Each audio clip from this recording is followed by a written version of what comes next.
దివ్య గారు నేను చెప్పేది వినండి ప్రశాంతంగా. ఆగండి, కొట్టకండి, నేను చెప్పేది వినండి. రే దొంగ సచ్చినోడా, కొత్త బైక్ పోగొట్టావురా, నీకు షెల్టర్ ఇస్తే బైక్ పోగొడతావా? దివ్య గారు నేను చెప్పేది కొంచెం ప్రశాంతంగా వినండి. వినేదేం లేదు, నా బైక్ నాకు కావాలి. చిన్నపిల్లలు చాక్లెట్ కోసం మారం చేసినట్టు చేస్తున్నారు. ఖచ్చితంగా బాగాలేదు దివ్య గారు. అవునా, నువ్వు బయటికి రారా చెప్తాను. రే బయటికి రా. ప్లీజ్ ఒకసారి నేను చెప్పేది వినండి దివ్య గారు. నా బైక్ నాకు వస్తుంది అంటే వింటాను. ఖచ్చితంగా వస్తుంది. ఏం మాట్లాడకుండా నేను చెప్పింది చేయండి చాలు. సరే, ఏం చేయాలి చెప్పు.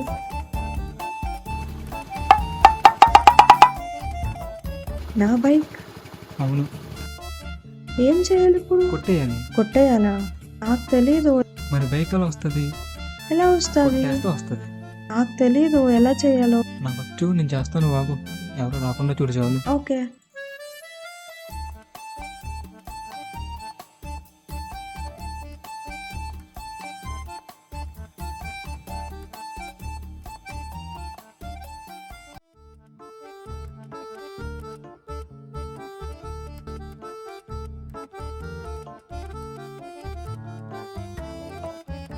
బైక్ తేలేదే. ఆ బైక్ రాదంట. పిచ్చా నీకు? కీ వేస్తే వస్తుంది. సారీ. థ్యాంక్స్.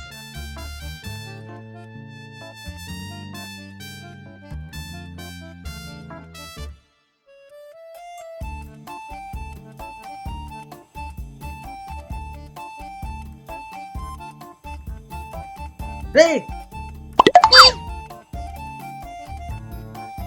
ఆగరా,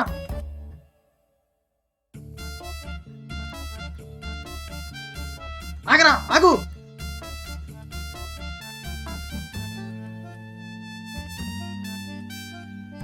ఎక్కండి.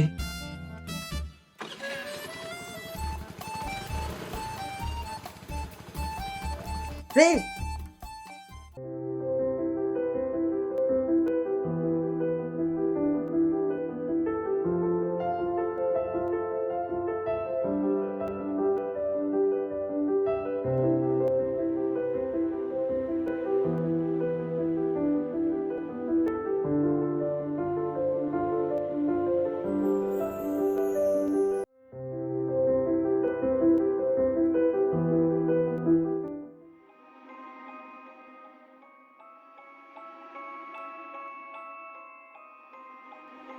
నువ్వు మా బైక్ కొట్టేసావు, అందుకే నీకు తెలియకుండా మా బైక్ని తెచ్చుకున్నావు. దాంట్లో తప్పేముంది?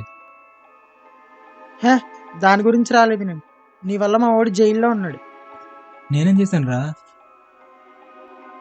నీ దగ్గర కొట్టేసిన పర్సులో నకిలీ నోట్స్ ఉన్నాయి. నేను దొంగనే, నువ్వు టెర్రరిస్ట్వి, జాదుగాడివి. అరే ఏం మాట్లాడుతున్నావు? నాకేం అర్థం కావట్లే. నా దగ్గర నకిలీ నోట్ ఉండడం ఏంటి? ఎందుకంటో ఉంటాయి, ఎందుకంటే నువ్వు పెద్ద నకిలీవి కదా. ఎక్కడైనా కూర్చుని మాట్లాడుకుందాం, ఇలా పబ్లిక్ లో కాదు ప్లీజ్. గొడవ పడే మాట్లాడతాం, నువ్వు మూసుకుని ఉండు. రే మాటలు జాగ్రత్త, అర్థమైందా? సరే ఏమైందో చెప్పు క్లియర్గా. డబ్బులు కొట్టేశాక మా వాడొకడు పోలీసులకి దొరికిపోయాడు. మనీ ఇచ్చి మేనేజ్ చేద్దామని పర్సులోని మనీ తీసి ఇచ్చాడు. అవేమో నకిలీ నోట్లను పోలీసులు వెంటనే పట్టేశారు. వాడిని బాగా కుమ్మేశారు. నేను ఆ డబ్బులు ఏటీఎం నుంచి తీశాను. నకిలీ ఎలా అవుతాయి? అయినా నువ్వు రోజు రోజుకి చాలా డేంజర్గా బిహేవ్ చేస్తున్నావు. ఫ్రెండ్ అని చూస్తున్నావు, పోలీస్ కంప్లైంట్ ఇస్తాను.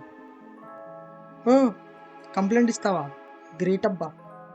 నన్ను లోపల వేసినా పర్లేదు, నకిలీ నోట్లు సప్లై చేస్తున్నావని పోలీసులకి చెప్తా. అప్పుడు నిన్ను కూడా వేస్తారు జైల్లో. లోపలికి ఎప్పుడు వెళ్ళినట్లేవు. వాళ్ళు కొట్టే దెబ్బలకి భలే సమ్మగా ఉంటుంది. అయినా నీతో నాకు మాటలేంటి? ఇంకొకసారి నీకు నేను బాగా క్లోజ్ అయినట్టు మాట్లాడినా, నువ్వు నా ఫ్రెండ్ అని చెప్పిన అస్సలు బాగు. అయినా నువ్వు నాకు ఫ్రెండ్ ఏంటి? నీ ఎవ్వరో కూడా నాకు తెలియదు. నీకు నాకు ఎలాంటి సంబంధం లేదు. సంబంధం లేదా? రే నేను చెప్పేది వినరా? రే వెళ్ళు. ఎందుకు వినాలి? ఎవర్రా నువ్వు? ఓ, ఇక్కడే పుట్టాను, ఇక్కడే పెరిగాను, వాడితోనే ఫ్రెండ్షిప్ చేశాను. ఇదే నా లోకం అనుకున్నాను. కానీ ఈ లోకమే నన్ను పరవాళ్ళ చూస్తుంది. ఎక్కడికి? నేను వస్తాను. నన్ను కొంతసేపు వదిలేండి ప్లీజ్.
ఆగు దివ్య, వెళ్ళిపోతావేంటి? ప్లీజ్ ఆగు దివ్య. సారీ. సారీ చెప్పినా కోపం పోదు. నీకు చెప్పకుండా అలా వెళ్ళిపోవడం తప్పే. నా బుర్రంతా చాలా కన్ఫ్యూజన్లో ఉంది. ఏం చేస్తున్నాను, అసలు ఏం చేయాలో కూడా అర్థం అవ్వట్లేదు. సడన్గా వాడు అలా అనేసరికి తట్టుకోలేకపోయాను. బుర్ర కన్ఫ్యూజన్ లో ఉంటే ఏదో చేయకపోవాలి, అంతేకాని నన్ను టెన్షన్ పెట్టకూడదు. నీకోసం అర్ధరాత్రి వరకు ఎక్కడెక్కడో వెతికాను.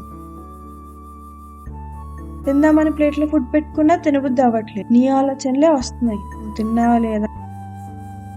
నువ్వు మాత్రం హ్యాపీగా రోడ్ల మీద తిరుగుతున్నావు. నిన్ను ఇబ్బంది పెట్టినందుకు సారీ దివ్య. హే, ఏం మాట్లాడు, నేనేం విన్ను. హర్ష దొంగడు అలా మాట్లాడడానికి నీకు అంత బాధ వేసేసింది. బుర్రేం కన్ఫ్యూజన్లో వెళ్ళిపోయింది అంటావు. నువ్వు నాకు స్ట్రేంజర్ అయినా నా ఇంట్లో ఉండమన్నా, సొంత మనిషిలా చూసుకుంటున్నా, అయినా నన్ను బాధ పెట్టాలనిపించిందా? వెళ్ళిపోయావు కదా, వెళ్ళిపో. దివ్య, నువ్వు చాలా మంచి మనసు ఉన్న అమ్మాయివి. కల్మషం లేకుండా అందరినీ బాగా చూస్తావు. నా లైఫ్ చాలా గందరగోళంలో ఉంది. ఎటు వెళ్తుందో ఏం తెలియట్లేదు. అర్థం చేసుకో దివ్య. అయినా నువ్వు చెప్పకుండా వెళ్ళిపోయాక నేను ఎందుకని వెతకాలి? ఇప్పుడు కనిపించాక నేను ఎందుకని వచ్చి మాట్లాడాలి? ఇష్టం కాబట్టే కదా ఇంతలా ఆలోచిస్తున్నాను. నువ్వు ఆలోచించావా నా గురించి? నేనంటే నీకు ఇష్టమా? అవును. నా జీవితం ఒక మాయాజలం లాంటిది. అందులో నువ్వు ఇమ్మలేదు దివ్య. ఆలోచించుకో. ఉండేది నేను, ఉండలేవని ఎలా చెప్పగలవు? నేను ఉండగలను. ఇప్పుడు ఇష్టం లేదని అంటున్నావా? అమ్మాయి ఇష్టమని చెప్తే ఈ అబ్బాయి నువ్వు అంటాడు చెప్పు.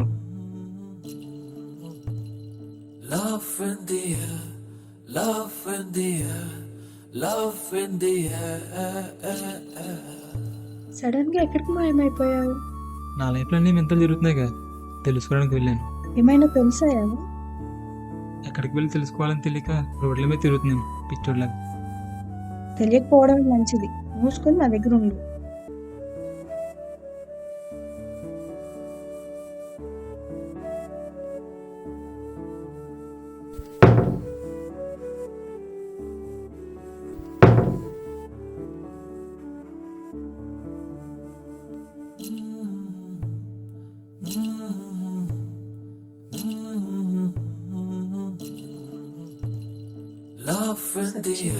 సిగ్గుగా వచ్చేసినా కాలర్ పట్టుకొని చెప్పించుకున్నాను.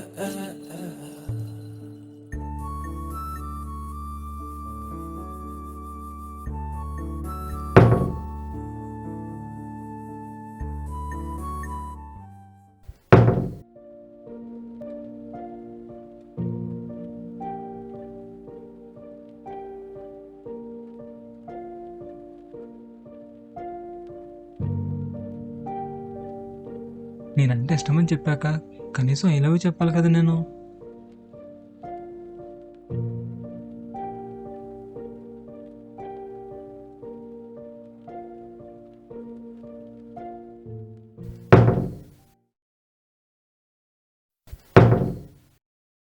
ఎక్కడికి వెళ్ళిపోయారో ఎన్ని రోజులు? నువ్వేంటక్కడ? మన ఇంట్లో కాకపోతే ఎక్కడ ఉంటాను? దివ్య గారు, అరే, ఎక్కడికి వెళ్ళిపోయావురా? రోజులు ఎక్కడున్నావు? దివ్య గారు, అరే, ఎక్కడికి వెళ్ళావు ఏంటుంటే?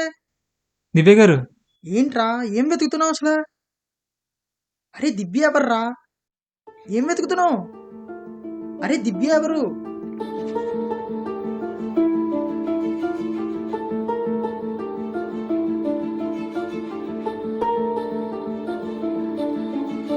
రే ఎందుకు ఏడుస్తున్నావు?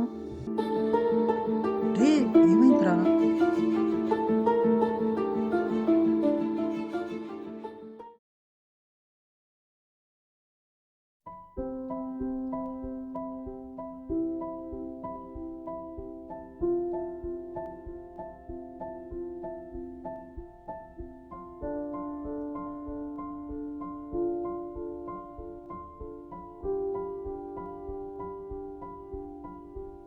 ఎరా, నువ్వు అనుకున్నది దొరికిందా? జాబ్ మానేసావు, ఫ్రెండ్స్తో తిరగడం మానేసావు, ఎప్పుడు ఎక్కడ ఉంటున్నావో తెలియట్లేదు. నీకేమైందా అని భయపడుతున్నాను. ఎంతకాలం రా ఇలా? నీ లైఫ్లో కొన్ని డేస్ మిస్ అవుతే నువ్వేం చేస్తావురా? ఏం మాట్లాడుతున్నావురా? డేస్ ఎందుకు మిస్ అవుతాయి? మీ అందరికీ కొన్ని డేస్ కనిపించకుండా పోయాను కదా.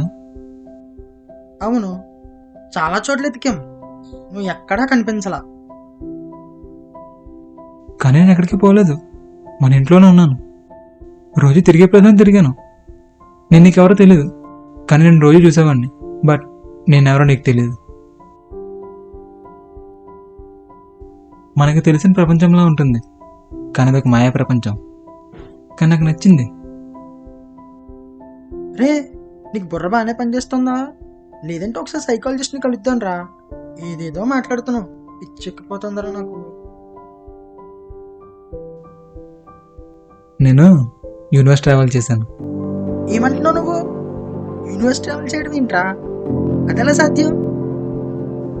ఎలా ట్రావెల్ చేశానో నాకు తెలీదు, కానీ ఈ ప్రపంచంలో నాలో యూనివర్స్ ట్రావెల్ చేసిన వాళ్ళు కొంతమంది ఉన్నారు. వేరే వాళ్ళు కూడా ట్రావెల్ చేశారని నువ్వెలా చెప్తున్నావురా?